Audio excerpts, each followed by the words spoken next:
ఇప్పుడే 'Sivakarthikeyan' garu 'Madharaasi' movie USA premiere చూసొచ్చాను. మురుగదాస్ గారి సినిమా అంటే మనకు గుర్తొచ్చేవి 'గజిని', 'తుపాకీ', 'కత్తి' లాంటి big action dramas with strong writing. ఈ ప్రాజెక్ట్ అనౌన్స్ చేసినప్పుడు హైప్ ఉంది. మురుగదాస్ గారు గ్యాప్ తర్వాత డైరెక్ట్ చేస్తున్నారు. అండ్ 'మద్రాసి' అనే title itself a mass action drama vibe ఇచ్చింది. అలానే 'శివకార్తికేయన్' కూడా తన స్టార్డమ్‌ని బిల్డ్ చేసుకుంటున్నాడు. సో, కాంబో ఇంట్రెస్టింగ్‌గా అనిపించింది. కానీ ప్రమోషన్స్ వీక్. రిలీజ్‌కి ముందు బజ్ లేదు. పైగా ఈ ఇయర్ మురుగదాస్ గారు డైరెక్ట్ చేసిన 'సికందర్' అనే ఫిల్మ్ డిసప్పాయింట్ చేసింది. వీటి వల్ల చాలా లో ఎక్స్‌పెక్టేషన్‌తోనే సినిమాకెళ్ళాను. సో, సినిమా ఎలా ఉందో తెలుసుకోబోయే ముందు ఈ వీడియోని లైక్ చేయండి. అండ్ అలానే మన ఛానెల్‌ని సబ్స్క్రైబ్ చేసుకోండి. అండ్ హైప్ మీద నొక్కండి. Coming to the story line, Bihar, UP లాంటి స్టేట్స్ నుండి తమిళనాడుకి గన్ స్మగిల్ చేస్తున్న సిండికేట్ ఉంటుంది. ఈ ఇల్లీగల్ ట్రేడ్ వల్ల స్టేట్‌లో చాలా మందికి గన్స్ అవైలబుల్‌గా ఉంటాయి. స్టేట్ మొత్తం డిస్టర్బెన్స్ క్రియేట్ అవుతుంది అని దీన్ని ఆపడానికి ఎన్ఐఏ ఆపరేషన్ స్టార్ట్ చేస్తుంది. ఈ ఆపరేషన్‌లో హీరో ఎలా ఇన్వాల్వ్ అయ్యాడు అనేది remaining part of the film. Coming to the positives, hero characterization. ఒక నార్మల్ కమర్షియల్ యాక్షన్ హీరోలా కాకుండా మురుగదాస్ కొంచెం డిఫరెంట్ షేడ్స్ యాడ్ చేయడానికి ట్రై చేశారు. ఫుల్‌గా ఔట్ ఆఫ్ ద బాక్స్ కాకపోయినా కొంచెం ఫ్రెష్‌గా అనిపించింది. ఒక ఎమోషనల్ లేయర్ అండ్ కొన్ని డెసిషన్స్ యాడ్ చేశారు. అది ఎవ్రీ టైమ్ వర్క్ అవ్వకపోయినా ఏదో కొంచెం కొత్తగా చూసాం అనే ఫీలింగ్ ఉంది. అండ్ యాక్షన్ కొరియోగ్రఫీ అయితే చాలా బాగుంది. కొన్ని ఫైట్స్ సాలిడ్‌గా స్టేజ్ చేశారు. ఎస్పెషల్లీ విద్యుత్ జన్వాల్‌తో ఉన్న సీక్వెన్సెస్. యాక్షన్ ఎలాగో తన ప్లేగ్రౌండ్ కాబట్టి ఒక ఆట ఆడుకున్నాడు. 'శివకార్తికేయన్' యాక్షన్ సీక్వెన్సెస్ కూడా ఇంటెన్స్ అండ్ హై ఎనర్జీతో ఉంటాయి. అండ్ ఈ యాక్షన్ సీన్స్‌ని ఎలివేట్ చేసింది అనిరుద్ రవిచందర్ బీజీఎం.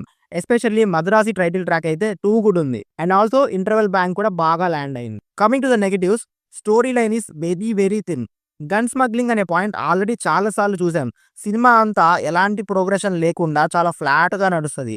ఎక్కడ స్టార్ట్ చేశారో అక్కడే ఉంది అనే ఫీలింగ్ వస్తది క్లైమాక్స్ వరకు. స్టోరీ ప్రోగ్రెస్ అవ్వకుండా అన్నెసెసరీ సీన్స్‌తో జీరో డ్రామా, జీరో ఇంపాక్ట్‌తో చాలా డల్‌గా ఉంటది. సినిమా లెంత్ కూడా ఎక్కువ అవ్వడం వల్ల ఎంతసేపురా బాబు అన్న ఫీలింగ్ వస్తది. అండ్ చాలా కన్వీనియంట్ రైటింగ్ అనిపించింది. క్యారెక్టర్స్ కలవడం చాలా సిల్లీ అండ్ కన్వీనియంట్‌గా డిజైన్ చేశారు. ఒక క్యారెక్టర్ ఇంకో క్యారెక్టర్‌ని మీట్ అవ్వాలి అంటే అప్పుడే సిట్యుయేషన్ క్రియేట్ చేద్దాం అనే అప్రోచ్‌తో రాసినట్టు అనిపించింది. స్టేక్స్ బిల్డ్ చేయకుండా చాలా క్యాజువల్‌గా ఫార్వర్డ్ అవుతుంది. ఎన్ఐఏ ఆపరేషన్ అంటారు కానీ, అసలు ఆ ఆపరేషన్ ఏ మాత్రం ప్రొఫెషనల్‌గా ఉండదు. ఆఫీసర్స్ చనిపోతారు, జనాలు చనిపోతారు. కానీ ఏం యాక్షన్ ఉండదు. ఆపరేషన్ రిలేటెడ్ ఏది కూడా బేసిక్ క్యూరియాసిటీ బిల్డ్ చేయలే. లైక్ ఏం ప్లాన్ చేస్తున్నారు? ఎలా పట్టుకుంటారు? అసలు పట్టుకుంటారా లేదా? అని ఇలాంటివి ఏవి ఉండవు. One more negative is emotional connection. Hero back story or emotional angle అసలు కనెక్ట్ అవ్వలేదు. క్యారెక్టరైజేషన్ డిసైడ్ చేసి ఆ బ్యాక్ స్టోరీని రివర్స్ ఇంజినీరింగ్ చేసినట్టు ఉంటది. సో, ఎమోషనల్ బీట్స్ అథెంటిక్‌గా అనిపించవు. యాక్చువల్లీ ఈ ప్లాట్ పాయింట్‌కి ఎమోషనల్ కనెక్షన్ చాలా ఇంపార్టెంట్. బట్ అసలు సరిగ్గా రాసుకోలేదు. So, zero impact.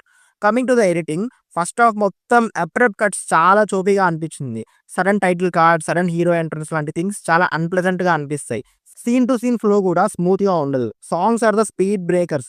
ఆల్రెడీ వీక్‌గా ఉన్న స్టోరీని డిస్టర్బ్ చేస్తాయి ఈ సాంగ్స్. పోనీ ఆ సాంగ్స్ అన్నా బాగున్నాయా అంటే లేదు. అసలు అనిరుద్దే ఇచ్చాడా సాంగ్స్ అని డౌట్.